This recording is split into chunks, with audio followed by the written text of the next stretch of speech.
ये महाभारत कथा पूरी तरह से वेद व्यास महाभारत के ऊपर आधारित है। यदि आप इसका निरंतर श्रवण करते रहना चाहते हैं तो इस चैनल को सब्सक्राइब जरूर कर लें और आगे आने वाली सभी पॉडकास्ट के नोटिफिकेशन के लिए बेल आइकन को भी जरूर से प्रेस कर दें। अब हम सुनेंगे छठे दिन के दोपहर से पीछे का युद्ध। संजय ने कहा, महाराज, जब सूर्यदेव आकाश के बीचों बीच आ गए तो राजा युधिष्ठिर ने श्रुतायु को देखकर उसकी ओर अपने घोड़े बढ़ा दिए तथा 9 बाण छोड़कर उसे घायल कर दिया। श्रुतायु ने उन बाणों को हटाकर युधिष्ठिर पर 7 बाण छोड़े। वे उनके कवच को फोड़कर उनका रक्त पीने लगे। इससे राजा युधिष्ठिर बहुत बिगड़े। उस समय उनका क्रोध देखकर सभी जीवों को ऐसा जान पड़ने लगा मानो ये तीनों लोगों को भस्म कर देंगे। ये देखकर देवता और ऋषि लोग सब लोगों की शांति के लिए स्वस्ति वाचन करने लगे। आपकी सेना ने तो अपने जीवन की आशा ही छोड़ दी, किंतु यशस्वी युधिष्ठिर ने धैर्य धारण करके अपने क्रोध को दबा दिया और श्रुतायु के धनुष को काटकर उसकी छाती को बींध दिया। फिर शीघ्र ही उसके सारथी और घोड़ों को भी मार दिया। राजा युधिष्ठिर का ऐसा पुरुषार्थ देखकर श्रुतायु अपना अश्वहीन रथ छोड़कर भाग दिया गया। इस प्रकार जब धर्मपुत्र युधिष्ठिर ने श्रुतायु को परास्त कर दिया तो राजा दुर्योधन की सारी सेना पीठ दिखाकर भागने लगी। दूसरी ओर चेकितान महारथी कृपाचार्य को बाणों से आच्छादित करने लगा। तब कृपाचार्य ने उन सब बाणों को रोककर स्वयं अपने बाणों से चेकितान को घायल कर दिया। फिर उन्होंने उसके धनुष को काट दिया, सारथी को मार गिराया तथा घोड़ों और दोनों पार्श्वरक्षकों को भी धराशायी कर दिया। जब चेकितान ने रथ से कूदकर हाथ में गदा ले ली, उस गदा से उसने कृपाचार्य के घोड़ों और सारथी को मार दिया। कृपाचार्य ने पृथ्वी पर खड़े खड़े ही उस पर 16 बाण छोड़े। वे बाण चेकितान को घायल करके धरती में घुस गए। इससे उसका क्रोध बढ़ गया और उसने अपनी गदा कृपाचार्य जी पर छोड़ी। आचार्य ने उसे आती देख अपने सहस्त्र बाणों से उसे रोक दिया। तब चेकितान हाथ में तलवार लेकर उनके सामने आया। इधर आचार्य ने भी तलवार लेकर उस पर बड़े वेग से धावा किया। अब वे दोनों वीर एक दूसरे पर तीखी तलवारों के वार करते हुए पृथ्वी पर लोटपोट हो गए। युद्ध में अत्यंत परिश्रम पड़ने के कारण उन दोनों को ही मूर्छा आ गई। इतने में ही सौहार्दवंश वहां कर्कश दौड़ आया और चेकितान की ऐसी दशा देखकर उसे अपने रथ में चढ़ा लिया।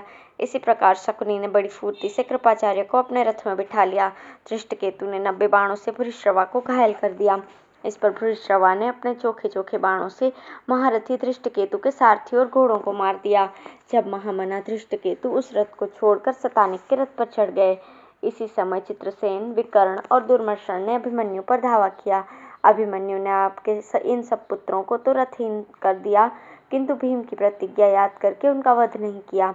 फिर सेना के सहित पितामह भीष्म को अकेले बालक अभिमन्यु की ओर जाते देखकर अर्जुन ने श्री कृष्ण से कहा, ऋषिकेश, जिधर ये बहुत से रथ दिखाई दे रहे हैं उधर ही आप अपने घोड़ों को भी बढ़ाइए। अर्जुन के ऐसा कहने पर श्री कृष्ण ने जहाँ संग्राम हो रहा था उस ओर रथ हाँका। अर्जुन को आपके वीरों की और बढ़ते देखकर आपकी सेना बहुत घबरा गई। अर्जुन ने भीष्म जी की रक्षा करने वाले राजाओं के पास पहुंचकर उनमें से सुशर्मा से कहा, मैं जानता हूं कि तुम बड़े उत्तम योद्धा हो और हमारे पुराने शत्रु हो, किंतु देखो, आज तुम्हें तुम्हारी अनति का कठोर फल मिलने वाला है। आज मैं तुम्हारे परलोकवासी पितामहों का तुम्हें दर्शन करा दूंगा। सुशर्मा ने अर्जुन के ऐसे कठोर वचन सुनकर भी भला बुरा कुछ नहीं कहा, बल्कि बहुत से राजाओं के सहित अर्जुन के आगे आकर उन्हें सब ओर से घेर कर बाण बरसाना आरंभ कर दिया। अर्जुन ने एक क्षण में ही उन सबके धनुष काट दिए और उन्हें निःशेष करने के लिए एक साथ ही सबको अपने बाणों से बींध दिया। अर्जुन की मार से वे खून में लथपथ हो गए, उनके अंग छिन्न भिन्न हो गए, सिर धरती पर लुढ़कने लगे, कवचों के धुर्रे उड़ गए और उनके प्राण शरीरों से कूच कर गए। इस प्रकार पार्थ के पराक्रम से पराभूत होकर वे एक साथ ही धराशायी हो गए। अपने साथी राजाओं को इस प्रकार मारा गया देखकर त्रिगर्तराज सुशर्मा बड़ी फुर्ती से बचे हुए राजाओं को साथ लेकर आगे आया। जब शिखंडी आदि वीरों ने देखा कि अर्जुन पर शत्रुओं ने धावा किया है तो वे उनकी रथ की रक्षा के लिए तरह तरह के अस्त्र शस्त्र लेकर उनकी ओर चले। अर्जुन ने भी त्रिगर्तराज के साथ अनेकों राजाओं को आते देख अपने गांडीव धनुष को तीखे बाण छोड़कर उनका सभी का सफाया कर दिया। फिर दुर्योधन और जयद्रथ आदि राजाओं को भी खदेड़कर वे भीष्म जी के पास पहुंच गए। महाराज युधिष्ठिर भी मद्रराज को छोड़कर भीम तथा नकुल सहदेव के सहित भीष्म जी से ही युद्ध करने के लिए आ गए, किंतु भीष्म जी समस्त पांडुपुत्रों के सामने आ जाने पर भी घबराए नहीं। इस समय शिखंडी तो पितामह का वध करने पर ही उतारू हो गया। उसे इस प्रकार बड़े वेग से धावा करते देख राजा शल्य अपने भीषण शस्त्रों से रोकने लगे, किंतु इससे शिखंडी की गति में कोई अंतर नहीं पड़ा। उसने वरुणास्त्र लेकर शल्य के सब अस्त्रों को छिन्न भिन्न कर दिया। भीम गदा लेकर पैदल ही जयद्रथ की ओर दौड़े उन्हें अपनी और बड़े वेग से आते देख जयद्रथ ने 500 तीखे बाण छोड़कर सब ओर से घायल किया, किंतु भीम ने उसकी कुछ भी परवाह नहीं की। वे और भी क्रोध में भर गए और उन्होंने सिंधुराज के घोड़ों को मार दिया। ये देखकर आपका पुत्र चित्रसेन भीम को काबू में करने के लिए झपटा और इधर से भीम भी गरजकर गदा घुमाते हुए उसके उस पर टूटे।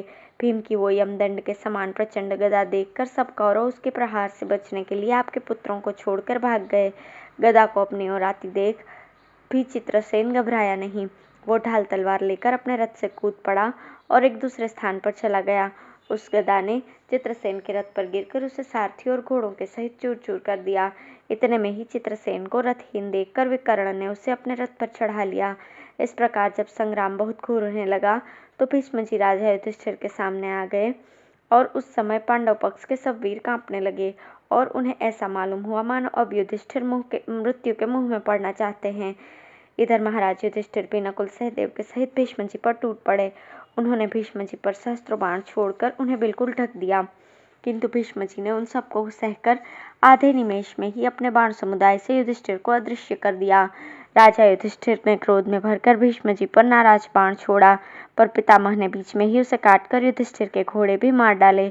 धर्मराज युधिष्ठिर तुरंत ही नकुल के रथ पर चढ़ गए। भीष्म जी के सामने आने पर नकुल और सहदेव को भी बाणों से आच्छादित कर दिया। तब राजा युधिष्ठिर भीष्म जी का वध करने के लिए बहुत विचार करने लगे। उन्होंने अपने पक्ष के सब राजाओं और सुयोधों से कहा कि सब लोग मिलकर भीष्म जी को मारो। यह सुनकर सब राजाओं ने भीष्म जी को घेर लिया, किंतु भीष्म जी सब ओर से घिर जाने पर भी अपने धनुष से अनेकों महारथियों को धराशायी करते हुए क्रीड़ा करने लगे। जब यह घनघोर युद्ध बहुत ही भयानक हो गया तो दोनों ही ओर की सेनाओं में बड़ी खलबली मची। दोनों ओर की व्यूह रचना टूट गई। इस समय शिखंडी बड़े वेग से पितामह के सामने आ गया, किंतु भीष्म जी उसके पूर्व स्त्रीत्व का विचार करके उसकी ओर कुछ भी ध्यान न देकर सृंजय वीरों की ओर चले गए। भीष्म को अपने सामने देखकर वे सब बड़े हर्ष से सिंहनाद और शंख ध्वनि करने लगे। अब भगवान भास्कर पश्चिम की ओर ढुलक चुके थे। इस समय युद्ध ने ऐसा घमासान रूप धारण किया कि दोनों ओर के रथी और गजारोही एक दूसरे में मिल गए। पांचाल राजकुमार धृष्टद्युम्न और महारथी सात्यकी शक्ति और तोमर आदि की वर्षा करके कौरवों की सेना को पीड़ित करने लगे। इससे आपके योद्धाओं में बड़ा हाहाकार होने लगा। उनका आर्तनाद सुनकर अवंती देशीय विंद और अनुविंद धृष्टद्युम्न के सामने आए। उन दोनों ने उसके घोड़ों को मारकर उसे बाणों की वर्षा से बिल्कुल ढक दिया। पांचाल कुमार तुरंत ही अपने रथ से कूदकर सात्यकी के रथ पर चढ़ गया। तब महाराज युधिष्ठिर बड़ी भारी सेना लेकर उन दोनों राजकुमारों पर टूट पड़े। इसी प्रकार आपका पुत्र दुर्योधन भी पूरी तैयारी के साथ विंद और अनुविंद को घेर कर खड़ा हो गया। अब सूर्यदेव अस्ताचल के शिखर पर पहुंचकर प्रभाहीन हो रहे थे। इधर युद्ध भूमि में रक्त की भीषण नदी बहने लगी थी तथा सब ओर राक्षस, पिशाच एवं अन्य मांसाहारी जीव दिखने लगे थे।